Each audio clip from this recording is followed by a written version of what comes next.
La arqueología subacuática es una de las modalidades más complejas de la arqueología. Las condiciones son cambiantes y duras, y la conservación de los materiales sumergidos convierte en su extracción en un proceso sofisticado. En ocasiones, como sucede con estas canoas del lago Bracciano, cerca de Roma, los materiales deben permanecer en condiciones de humedad durante largos periodos para evitar su destrucción. Hay acumulado un gran conocimiento científico y técnico detrás de la arqueología subacuática. Muy cerca de aquí, en la costa de Licia, en el sudeste de Turquía, se excavó el pecio de Uluguru, el más antiguo rescatado hasta la actualidad. Se trata de un barco de la Edad del Bronce, no muy diferente a esta réplica de Patara. Llevaba 10 toneladas de lingotes de cobre en su manifiesto, además de cobalto azul, turquesa, aceite, vino y resina de terebinto. Lingotes que fueron rescatados en su práctica totalidad.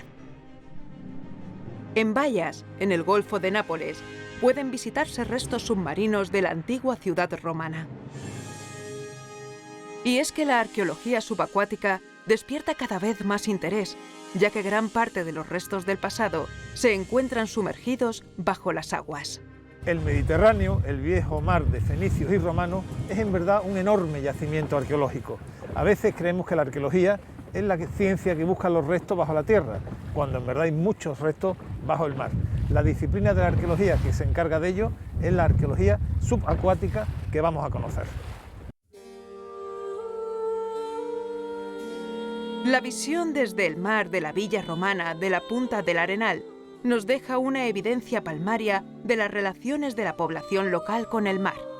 Relaciones que unas veces dejaron restos materiales en tierra y otras bajo las aguas.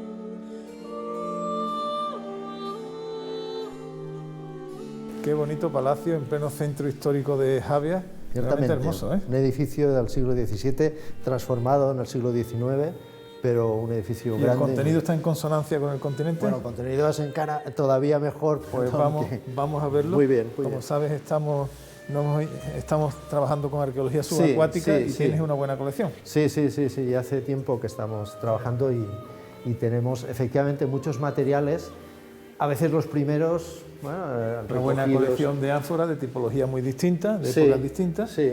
Y anclas, algunas de un tamaño espectacular, como esta. Muy bien, sí. Esta es muy grande. Tiene aquí 3 o 4 habas o astrágalos, ¿no? Como símbolo de que las cosas iban a ir bien, pero no le fueron demasiado bien porque la perdieron, ¿no? Se perdió, claro. Sí. Y tiene diverso material. ¿De dónde procede este material? Los materiales de esta sala, especialmente, o esta vitrina o otras tantas, proceden sobre todo de la Punta de la Fontana o Punta del Arenal. Ah, bueno, hemos pasado en el barco esta mañana. Exacto, con la villa. efectivamente. Pues vaya la única sitio, playa de arena que hay en la costa de Sevilla, que es muy larga. En el Arenal hay un asentamiento de época romana muy extenso, desde el cambio de era o poco antes incluso, hasta el siglo VII. Y que es una especie de villa o incluso tal vez un vicus, ¿no? Porque vive mucha gente durante mucho tiempo. Es muy rica, ¿no? Y muy rica, efectivamente. Y de alguna forma domina el comercio.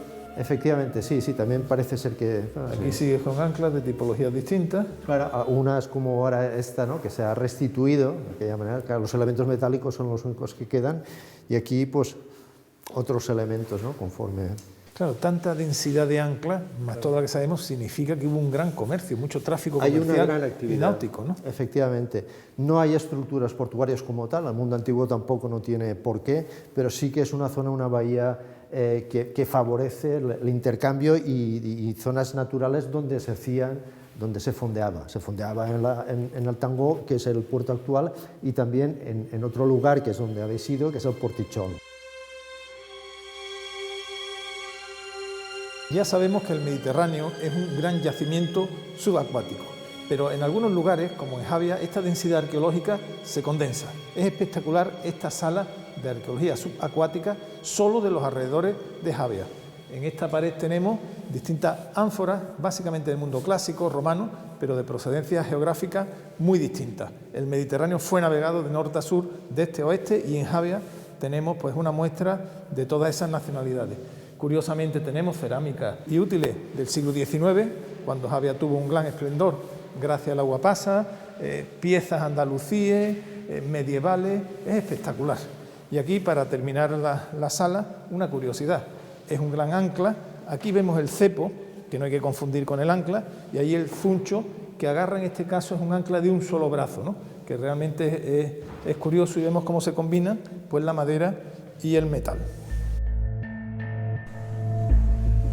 La bahía de Portichol ha alcanzado notoriedad pública tras el descubrimiento en sus aguas de una colección tardorromana de monedas de oro.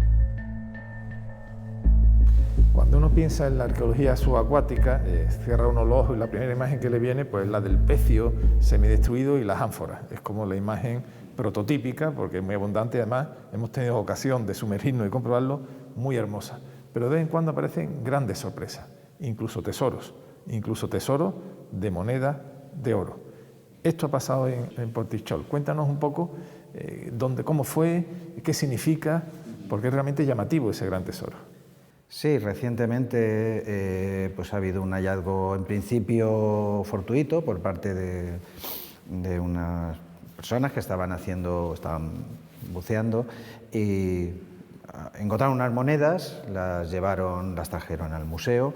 El hallazgo es mayor, hay una dispersión de monedas de oro. Esa excavación está ahora en marcha y los resultados pues los veremos en los próximos meses. De momento ya están en proceso de restauración 53 monedas de oro. Nadie embarca precipitadamente en monedas de oro, por tanto probablemente huían, ¿no? Sería una interpretación creíble, algo grave estaba ocurriendo y los poseedores y dueños de esas monedas tenían que huir. Cuando llegas a esta época, a principios del siglo V, y ves que hay estos tesorillos, la denominación es tesoro en tierra. Bueno, en este caso no tesorillo, en este caso no, este caso ya es... Realmente se detecta en tierra y ahora también bajo el agua esa inestabilidad, una tremenda inestabilidad que, bueno, serían seguramente no mucho tiempo, luego se estabiliza todo, pero en ese momento sí que se detecta una inestabilidad general en las villas, sobre todo, en las grandes fincas rurales, que luego se transforman, el comercio se reestructura y pasamos a otra época, pero en esa época en realidad ves gente sufriendo, piensas en un momento, difícil.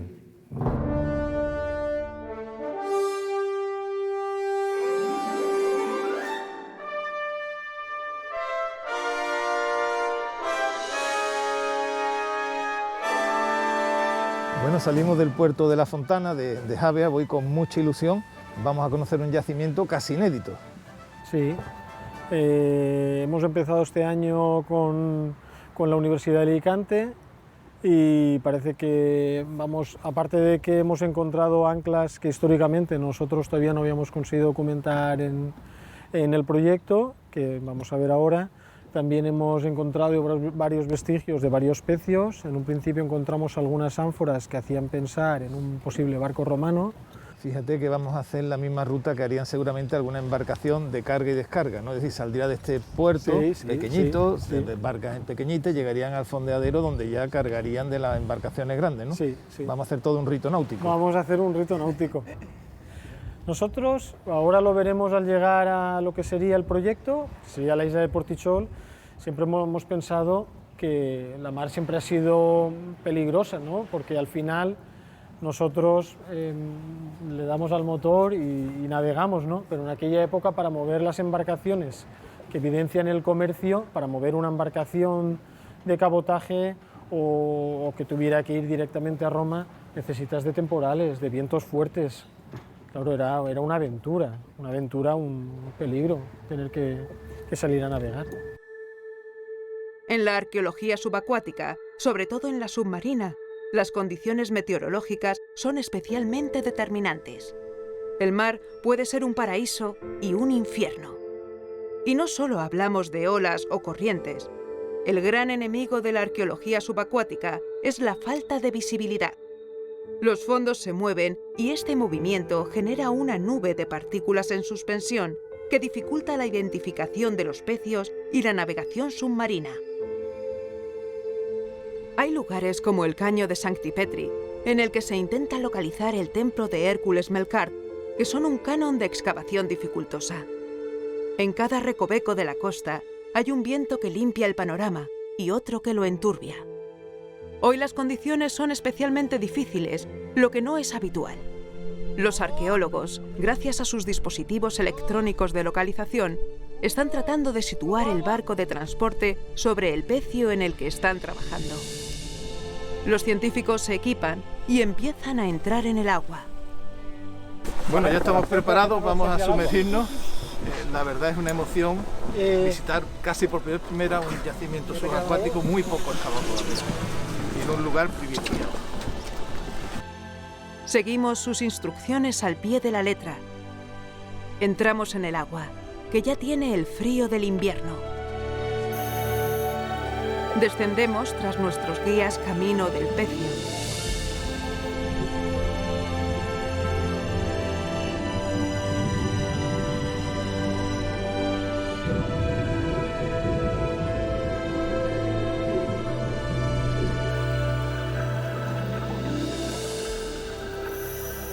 A los pocos minutos, luego de atravesar aguas que habitualmente son claras, pero que hoy están enturbiadas por el fuerte temporal, nos quedamos atónitos ante lo que parece un gran barco cargado de ánforas. Me ha impresionado mucho, vosotros estáis acostumbrados, yo no, pero cuando hemos bajado y de repente con la mano ya aparece el ánfora, ese momento pues realmente emocionante, ¿no? ¿Cuántas ánforas crees que podía tener ese pecio? Pues, ¿Cómo carga? Pensamos que puede ser un pecio de descarga, como hablábamos antes, aproximadamente pues, llevaría una carga de unas 200 a 300 ánforas, y lo que hemos visto es la parte superficial de lo que escondería enterrado en la arena, sería la arquitectura naval de este barco. O sea, el barco está abajo y puede haber todavía cientos de ánforas en perfecto estado, lo más probable. Exactamente. Ascendemos para cambiar las botellas de aire y recuperar fuerzas. El objetivo de la segunda inmersión es el camino de anclas que el equipo de arqueólogos ha estado identificando para que puedan recibir visitas. Volvemos al agua. Las condiciones empeoran y, a pesar de la ayuda electrónica, no conseguimos ver la ruta de las anclas. Bueno, tenemos los pecios hundidos, que es un símbolo, pero también tenemos las anclas que marcan, evidencian que ha habido muchos barcos, ¿no? Y hay muchas anclas. ¿Y cuántas tenéis localizadas y qué tipo de anclas son? Pues hasta la fecha, desde 2019 hasta la campaña de este año, tenemos localizadas unas 130 anclas de diferente cronología.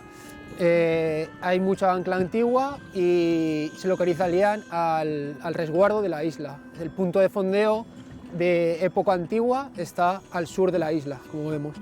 Y más hacia el interior de la bahía se localizaría el punto de fondeo de época medieval y moderna. O sea, que van cambiando las dinámicas de fondeo dependiendo del tipo de embarcación que vendría. Bueno, pero hemos visto anclas de piedra, anclas metal, de hierro, anclas de diversos materiales. Exactamente, exactamente. Ancla de plomo y madera, ancla de hierro y ancla, como tú bien dices, de piedra, que se llama ancla eslítica. Me sorprende cientos de anclas. ¿Qué significa? ¿Que se rompieron, el barco quedó a la deriva, pudo encallar?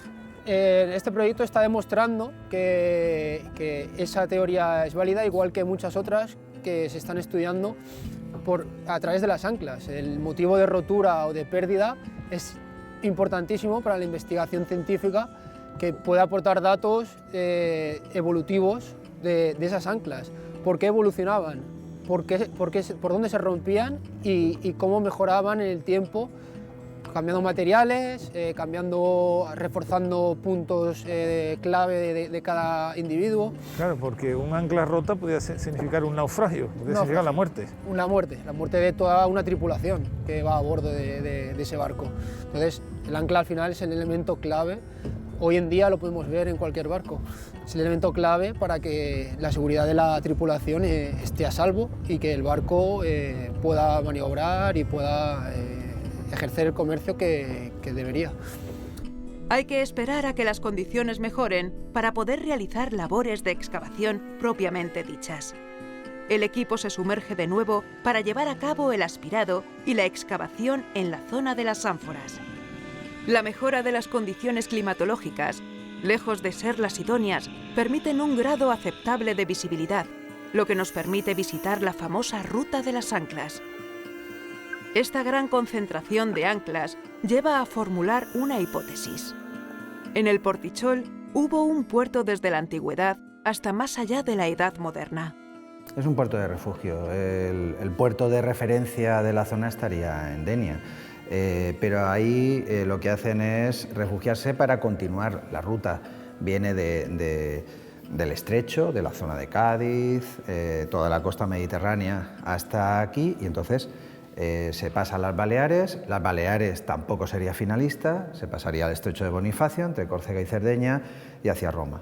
Entonces, claramente es como un cuello de botella, todos tienen que pasar por aquí, y sobre todo cuando hay mala mar, lo cual explica también la densidad de pecios y de anclas que estamos encontrando. Toda esta bahía en verdad es un gran yacimiento arqueológico, un fondadero de haber muchas embarcaciones. ¿Cuántos pecios tenéis localizados ya como pecios? Como pecio tendríamos localizado el cargamento de 3 pecios localizados o georreferenciados durante estos 2 años que llevamos trabajando aquí. La existencia de más es muy probable, debido a lo que tú dices, la cantidad de material arqueológico que se encuentra aquí da a pensar en muchos más pecios y otro tipo de restos. Hemos visto pues anclas de metal de distintos tamaños, incluso metal y madera, pero este ancla es realmente curiosa porque es un ancla de piedra, le hicieron 2 agujeros, no terminaron, pero lo utilizaron y se quedó en el fondo de mar, ¿no? Una ancla de un gran navío probablemente prerromano. Pero voy a ver a mis compañeros de inmersión que están haciendo una de las tareas importantes después del trabajo de inmersión, que es el cribado de las ánforas que hemos sacado, que han sacado. El Portichol es un yacimiento realmente espectacular. Todas estas piezas han sido sacadas de la bahía, hemos podido ver en la inmersión esta mañana cómo aparecían por allí las piezas. ¿Cómo empezáis a estudiarla? ¿Qué es lo primero que hacéis una vez que ya la tenéis en el museo? Hombre, una vez que las hemos recuperado y se han tratado, ¿no? Han sido restauradas, lo primero que hacemos es intentar investigar por la forma que tienen, primero qué podrían ser, posible lugar de procedencia, intentamos encontrar paralelos para sobre todo situarlas cronológicamente. Las labores de documentación gráfica son esenciales en una excavación de esta naturaleza. Si en cualquier excavación se produce una destrucción, la variación permanente de los fondos marinos convierte esta necesidad en acuciante. La cantidad y tipología de restos arqueológicos subacuáticos hallados en el Portichol llevan a los científicos a plantear la hipótesis de la existencia de un gran puerto que pudo funcionar durante siglos.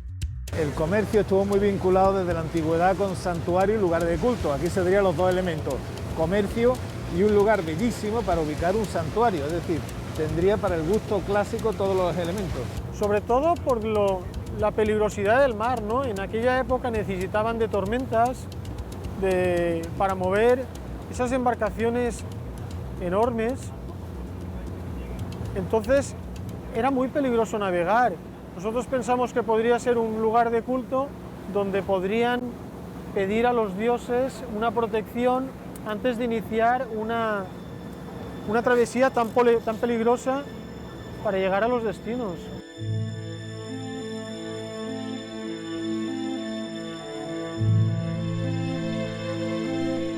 La costa española ha cambiado mucho durante las últimas décadas.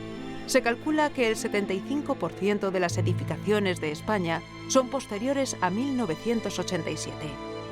Esto nos deja ante localizaciones arqueológicas como la de hoy en Ses Fontanelles, en el corazón mismo de Can Pastilla. Un pecio submarino prácticamente urbano. Lo que hoy es la muy turística Bahía de Palma fue en la época clásica un enorme y seguro fondeadero.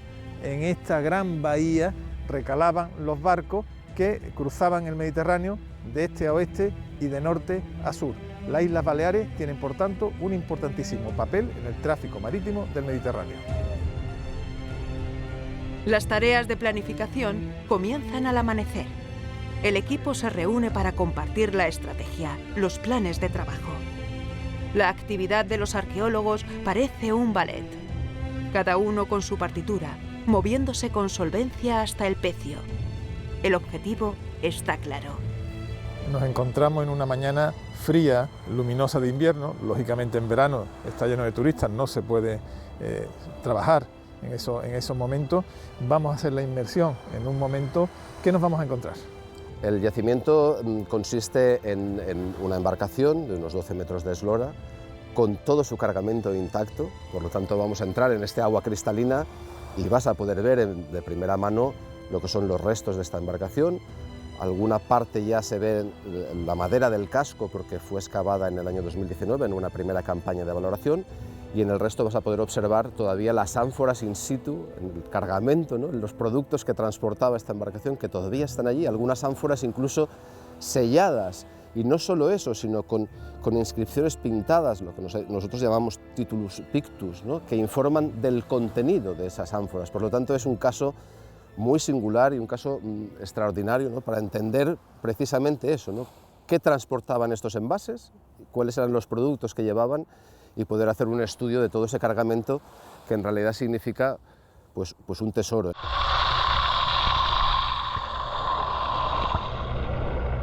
El sonido, siempre el sonido. Las olas, la aspiradora para retirar arena, ese crujido como de un rebozado en una sartén y el vaivén de la corriente. Transparencia, espacio. El pecio es una maravilla. Asomarse a él es acercarse a otra dimensión. Las cuadernas de la estructura son bien visibles. La carga, especialmente las ánforas, parecen depositadas ayer mismo. El equipo se afana en retirar sedimento desde la plataforma. Vista desde el aire, la excavación parece que es una herida en el fondo del mar. Unos buzos se concentran en el trabajo de la periferia. De aquí se están recuperando toda clase de objetos, y las preguntas crecen. Las razones de que un barco fuese hundido, por mano humana o por accidente, tan cerca de la línea de costa, no están todavía claras. Resulta especialmente emocionante la extracción de una de las ánforas. No puede moverse sin romperse, así que los arqueólogos cogen todos los fragmentos y los depositan en una caja. El siglo III y el IV después de Cristo lo fueron de crisis en el mundo romano. Periodo de ocultaciones, como el famoso Tesoro de Tomares, de murallas como la de Barcino o la propia Roma. Quizá en un episodio de esa índole, solo quizá, fue a parar al fondo cercano del mar el barco de Es Fontanelles. Se acaba el aire y hay que volver. El equipo trae materiales que se suman a los ya existentes. Materiales que se están custodiando, catalogando y conservando de la mejor manera. La verdad no se espera, está muy limpio el agua, y el ver las ánforas perfectamente colocadas, situadas, toda una experiencia. Es como el prototipo, si uno dice, vamos a soñar un barco con ánforas, que hemos visto aquí en la bahía de Palma.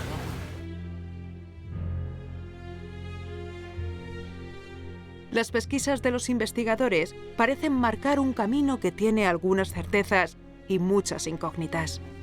El análisis de los materiales nos sitúa ante lo cotidiano, desde un taladro de carpintero hasta un corcho de una ánfora de aceite, sin olvidar cueros, esteras o huesos de fruta. Hay mucho de qué hablar.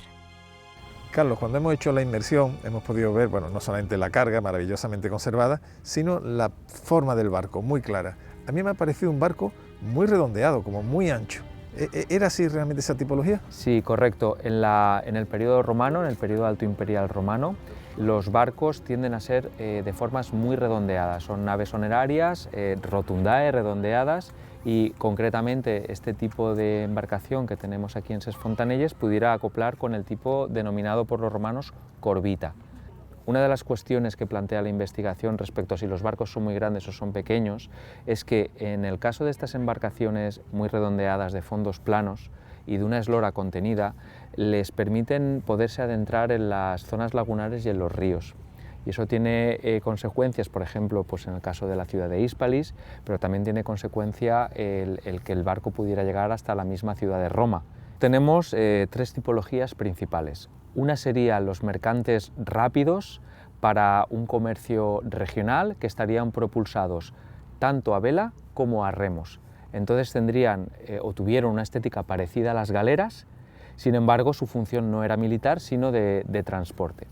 Después tendríamos las naves de formas muy alargadas, que los romanos llamaban ponto, de tipo puente, como sería el caso de la Matraque de Jans, y esto sería una gran embarcación con una capacidad de carga casi monstruosa, ¿no? El caso de la Matraque de Jans son 440 toneladas de porte, que para que nos hagamos una idea no volverá a igualarse esa capacidad hasta el siglo XVI con las navegaciones atlánticas, un poco pues para poner en relación el volumen de estos barcos. Y después el tercer grupo serían las naves redondeadas, las naves rotundae, que son aquellas que están muy adaptadas a cargar muchísimo producto, aunque su velocidad es un poco inferior a las dos anteriores.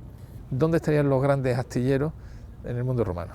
Prueba fehaciente de astilleros los tenemos en Roma, fundamentalmente en Ostia Antica, donde allí se conservan los restos del templo de los Fabri Navales, que depositaba todo el saber de la construcción naval antigua.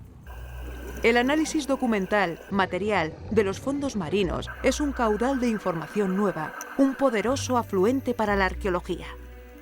El medio acuático es consustancial a la humanidad, necesario, insoslayable. La mejora de las tecnologías de detección y escaneo por una parte, y de extracción y conservación por otra, abre de par en par las puertas de un horizonte del que no somos capaces de otear su límite. En este programa hemos ahondado en nuestro conocimiento de la arqueología subacuática. Ya sabemos que el mar es un enorme y rico yacimiento arqueológico que además conserva muy bien los restos sumergidos. La arqueología subacuática tiene todo un mundo por descubrir, y es que cuando uno mira al mar, lo primero que le viene a la cabeza es cuántos pecios y cuántos tesoros arqueológicos sumergidos nos están aún aguardando.